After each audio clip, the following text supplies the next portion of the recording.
Hello and welcome everyone to Cafe. I'm Carissa Clark. And I'm Bill Schaefer. It's great to be back with you to share all of the fun and exciting events that are coming your way this week.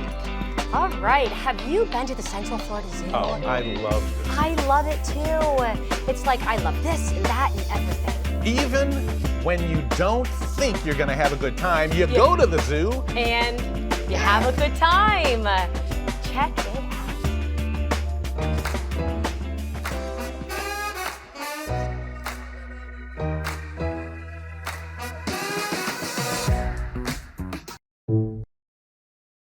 The Central Florida Zoo and Botanical Gardens offers a unique way to not only experience Florida, but hundreds of different animals in their habitats here at the zoo. And we are here with the Director of Animal Operations. This is Chris Torge. And you have quite a few residents here at the zoo, right? That's correct. We have over 350 individual animals here at the Central Florida Zoo, from our smallest little tarantula up to our giant giraffe. You know, what I do love about walking through the boardwalk of the zoo is you might encounter, some incredible birds as you're walking that are in different exhibits. You have a great way of really folding in the animals to this wild Florida swamp experience here. Yeah, so we have a unique experience with our botanical gardens and the fact that we are such an outside zoo with all of the lush environments that we have, that we can have the gardens and the exhibits all sort of melding together. So it is a great fun experience. What are some of the big draws for the zoo? The ones that people come here and they have to see? I think a lot of people come here for nostalgic reasons, because they came here as kids themselves and they fed, the goats in the barnyard, and they fed the giraffes before, and now they're bringing their kids to feed the giraffe. And also the rhinoceros is always a big hit too. We always want to make it unique for our guests, and then we always want to, up the standards of all of our animal care too, so that sometimes means making exhibits bigger and enhancing those exhibits. And because this is built on a swamp, which I love because it feels so Florida, you even have a gator in one of the areas that kind of snuck its way in. Yeah, we do have a gator in one of our retention ponds. He's a visitor, but we also have 2 American alligators that are part of our collection, along with 2 other crocodiles too. You guys have a really great opportunity with everyone coming in to really educate and also open their eyes to the conservation that is so important for people in your field and at this zoo. Yes, so that's a big part of why the zoo is here, to educate all of our guests. So last year we had over 55,000 people take part in our education programs, and that includes our daily classes, it includes zoo camps which happen throughout the year, and then our special events like night hikes and things like that. Yeah, I was gonna say, you guys are always doing something. If you guys check out their website, you will see there are family activities, there are seasonal activities, in addition to the zoo being open and offering just this beautiful opportunity to see all these kinds of animals. Yes, we're always busy here. So our events that are coming up soon are Hippity Hop, so that's our Easter celebration. And also one of the favorites for the community is Brews at the Zoo. Brews at the Zoo. Now, we were able to experience the Asian Lantern Festival. That's really become a huge event for you all. That's correct, yeah. So that takes over the zoo for a couple of months, and this year we welcomed over 90,000 guests into our doors for that event. So what makes the Central Florida Zoo so unique in your experience? You've been in this field quite a while. It's such a welcoming place for families to be able to walk across the boardwalk, to bring their snacks, to bring their strollers. I mean, this is just a fun day to experience the zoo. Yeah, we are a family-friendly zoo, so when you first come in, you'll see the train, so you can have a train ride with your family. There's also the splash pad and our playground.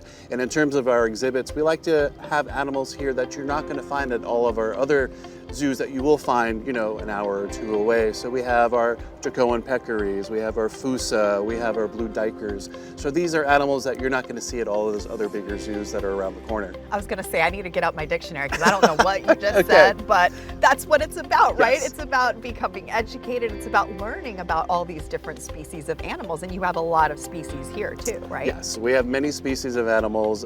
We have a large, very big reptile collection, and that includes one of the largest venomous reptile collections here in the state of Florida. Yikes, but that's a good way to experience it in a controlled environment here at the zoo.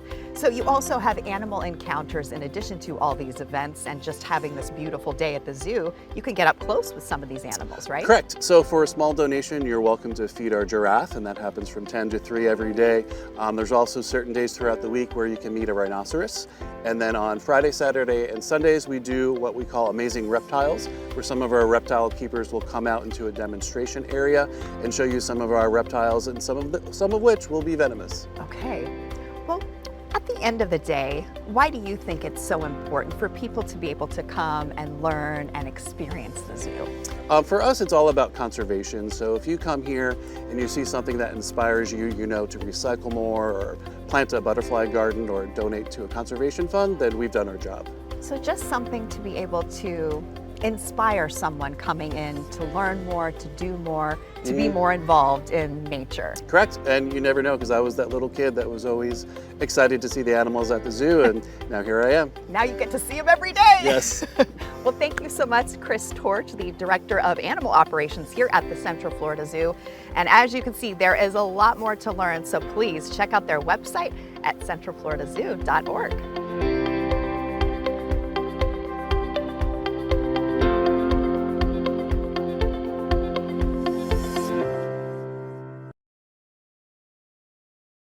Isn't that great? It looks like a lot of fun, and it always is. So much fun. I love being outside. I love being with friends and family. Love seeing the animals. Are you an animal person? Yes, I am.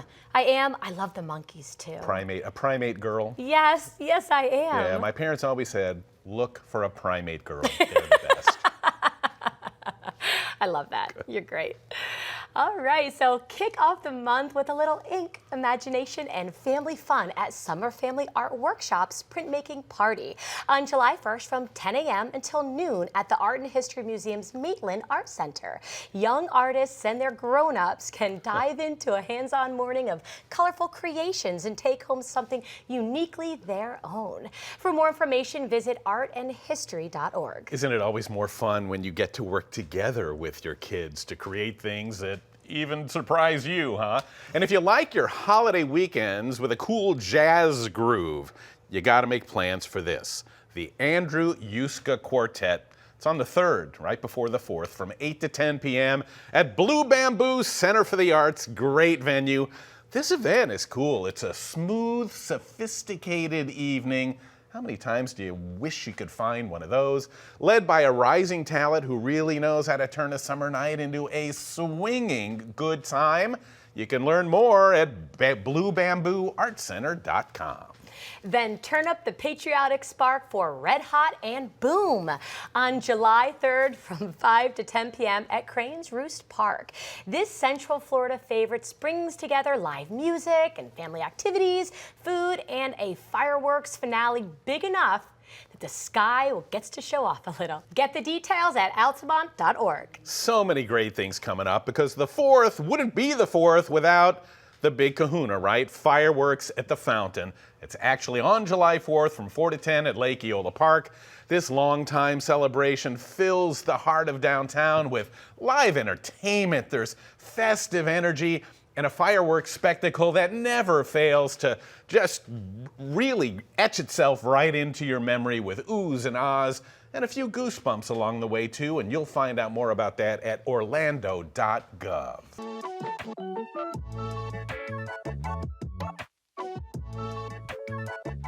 You know, anytime you move into a new community, or you're thinking about it, or you're wondering about friends who live in certain places, one of the questions that always comes up is, well, are there very many parks in your area? How long have you been living in this area? Because I'm going to ask you another question. Do you know how many parks there are in Orange County? Well, this person does. This is Mandy Kimmer. She's the Public Information Officer for Orange County Parks and Rec. Tell us what none of us realize. That Orange County alone operates 114 parks, trails, and facilities. Say that again, because I didn't quite. 114 That's- parks, trails, and facilities, and that doesn't count what Orlando and Ocoee and Winter Garden and Apopka and other little towns have. That's incredible. is. So those of us who live here are missing the boat if we're not taking advantage Absolutely. of our parks. What should we know and what should we do? Go out and have fun. Get online on orangecountyparks.net and pull up the map and find out what's closest to you. Man, Mandy, You can probably walk to one. it's too bad there isn't anything going on in July at our parks. Uh-oh, I think she's going to tell us otherwise. Hopefully, yes. July is National Park and Recreation Month, and it is a little tough to do things in Florida in July. I'm sure this was started probably in the northern states. Because of the heat. We've tried doing some things before, and it's a little difficult, but there are things going on. So one of the things I want to start with, for me, parks aren't just places to go walk around and have your family picnic and create memories, although they are. But the fact for Orange County, as people from the History Center would agree with me, they were all family-owned properties that at some point got donated or bought by the county to turn into parks. So you're saying that they all have a unique story. They all have great stories. So 2 years ago, we celebrated 100 years of parks, with Warren Park being the first that was donated by Rose and Wilbur Warren. Where's that? South Conway. Okay. 8 acres, small park, it's on the lake. Okay. But this year, it happens to be the 100th anniversary of Trimble Park. So in 1926, Sadie Connor and her husband, Owen, I had to think about that. Owen, they owned a plant nursery up in that area. Unfortunately, he passed, and she soon remarried the treasurer of the company, R.J. Trimble.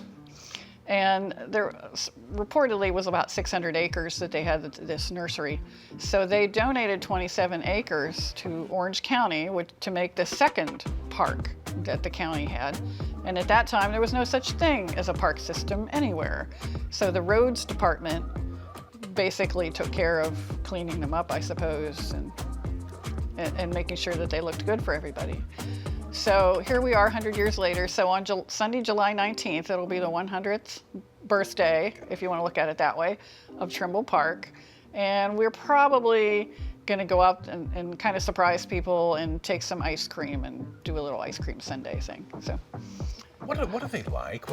Does each different park have a different personality? What are you proudest of? Yes, I certainly think so, because Trimble is on, I can't remember the name of the chain of lakes, but it's up there like in the Tavares. Yeah, Tavares up like kind of Apopka. up in that area. So people can camp at that park, people can fish at that park, or just rent a pavilion. A lot of times people forget that it seems like it's far away, I realize, from the center of the county.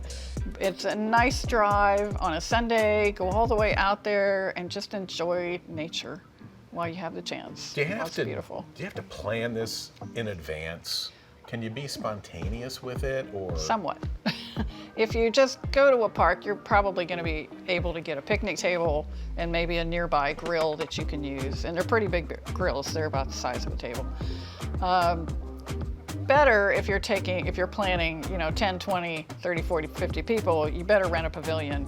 And nowadays you have to do that, we prefer 30 days in advance.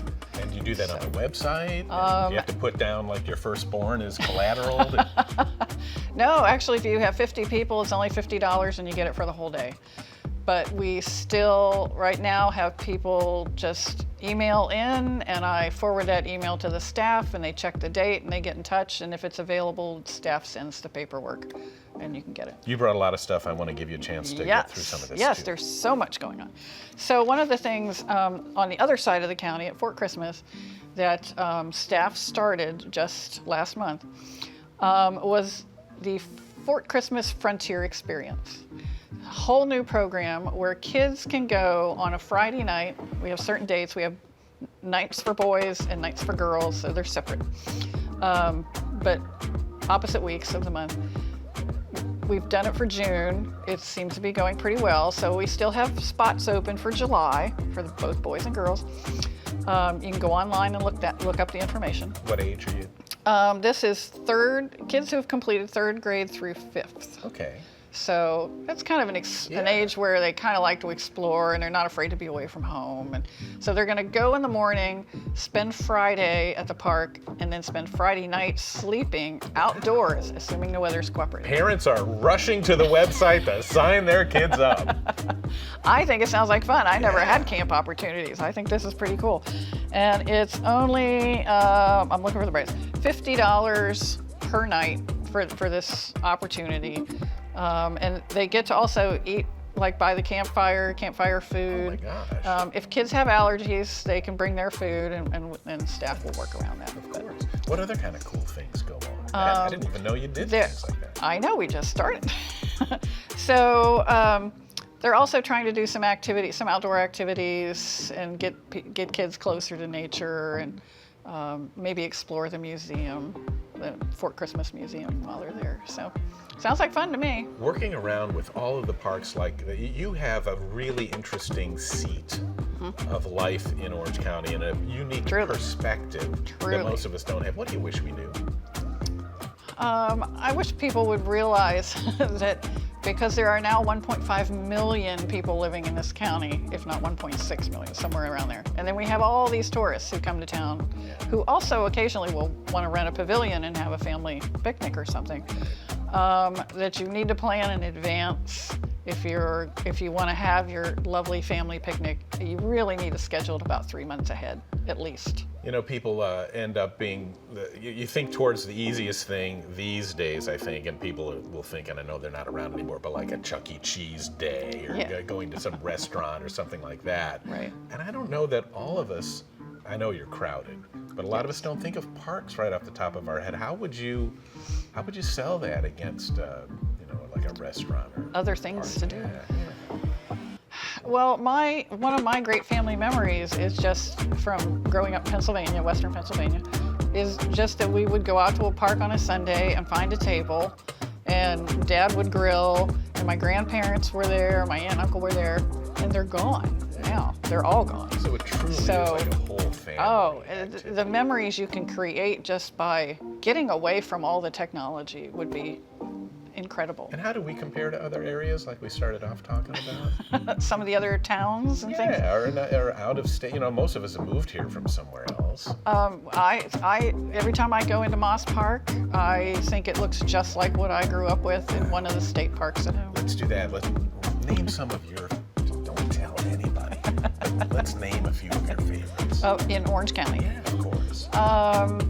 Trimble would be one because it is probably a little quieter and away from things. Write these down. Cypress Grove is not far from where I live, so I like to go there to walk on the concrete paths. Barber Park's really good. It's super busy on the weekends. They do a farmer's market from September to May once a month, just once a month. So they're off for the summer right now.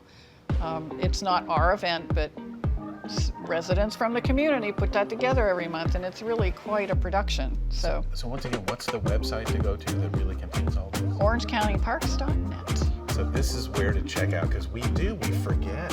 We forget about the parks because they don't have advertising budgets and things like that. A little bit. There's a little bit, just for Yeah, a little. There are areas probably really close by that you could take advantage of by yourself, with a family, for exercise, for recreation, for fun. Don't forget about Orange County Parks and Rec. Thank you so much, Mia. My pleasure. Thanks.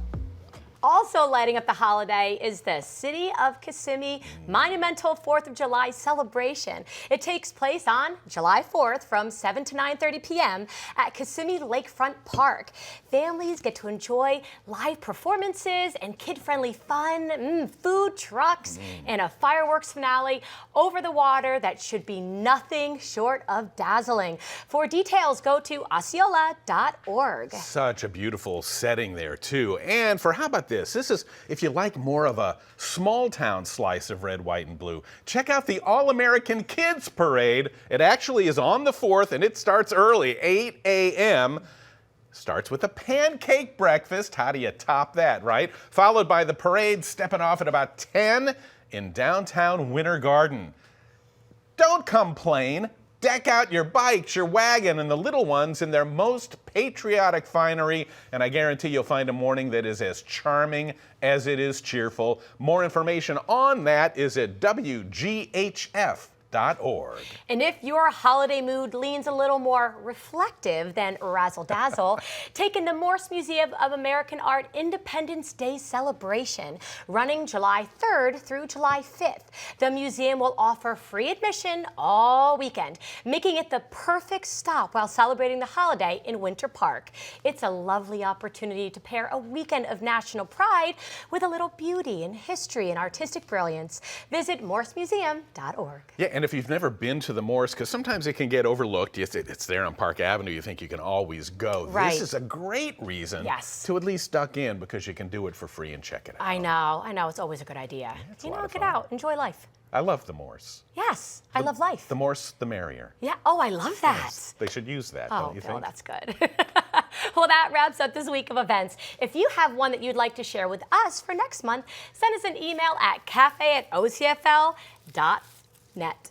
I'm Oh, my Carissa gosh. Clark. Well, then I've got to put that on too, so I can let people know that I'm Bill Schaefer, reminding you to join us again next week because this is a great place to find out what's new and exciting in our community. Hey, go out there and have a safe Independence Day.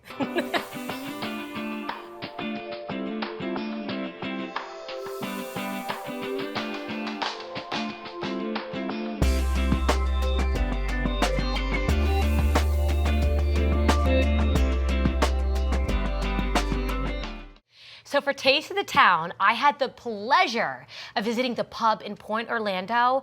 You will not want to miss it. Check it out.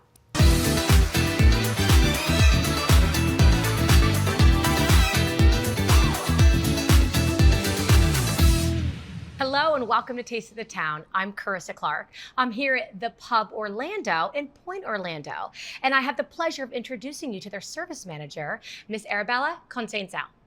Thank you so much for having me. Absolutely. I love this space. It is so special, and I know that you have a really special story. How did this come about? So we were founded by Mr. Nick Sanders in 1973 after his travels across the British Isles. He realized how important hospitality was there. It wasn't just a concept, but a way of life. He really became enamored with it, with the genuine sense of hospitality, and he sought to bring it here to the United States. Oh, I love that. Yes, his goal was to bring the traditional British pub with a feel of your local community. Yes, ma'am. That's really good. Yeah. So here at the pub, we offer traditional English pub fare as well as cuisines from all over the British Empire. And Oh my gosh. even the bar behind us is handcrafted and has a vast selection of spirits It's and ales. beautiful. If you have not been here, literally run. Don't walk, because when you come here, you are just going to step into one of the most wonderful experiences. Like you transcend into something totally different. And she is lovely. What you see is what you get. You're so nice. Thank you. The space is so beautiful and the food is delicious. Speaking of food, what do you have here today? What are we gonna do? So this is one of our brunch items. It's called Hold the Hangover Bowl. Wait, hold the hangover bowl. Yes, Hold ma'am. the hangover bowl. That is super cute. Yes, ma'am. It truly Okay. is the best cure for a hangover. Okay. So we've got our 2 scratch biscuits, buttermilk. Scratch biscuit. Ah, yum. We've got some roasted potatoes.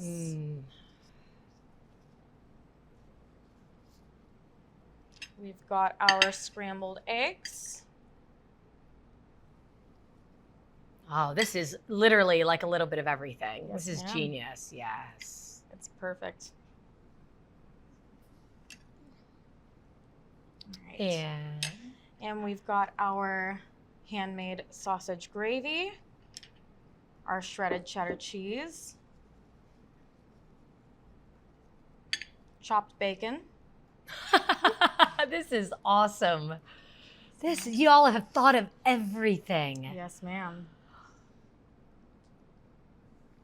So, Oh my word. and we're gonna top it with some fresh scallions. Arabella. Oh my God. Yes, so the gravy is This really is what makes this awesome. dish. Wait, what did you say? The gravy is what makes this dish. It just blends all the components together Oh, I perfectly. believe it. I mean, I get so excited. It's like, it's scratch biscuits. Yes. It's homemade gravy. It's roasted potatoes. I feel like I'm in heaven. I cannot wait to have a bite. But tell me also a little bit about brunch. So, you know, everyone can get this Yes. when they come here for brunch. When are you serving brunch? So we do every Saturday and Sunday from 11 to 3. Okay. And is it food only or is it also drinks? We have food. Drinks are all day, every day. So you can get mimosas. You can get Nick's Bloody Mary, which includes Guinness as well. I mean, you all really have everything here. You have thought about everything. This is very, very cool. And so you have events and catering as well. So how exactly does that work? Is there like a menu specifically for catering, or is just everything available? Whatever you desire, we can make happen. Really? Yes, ma'am. So literally it can be just like a buffet, Yes, ma'am. and it can be whatever it is. Yes, ma'am. It could be even something as amazing as, look at that.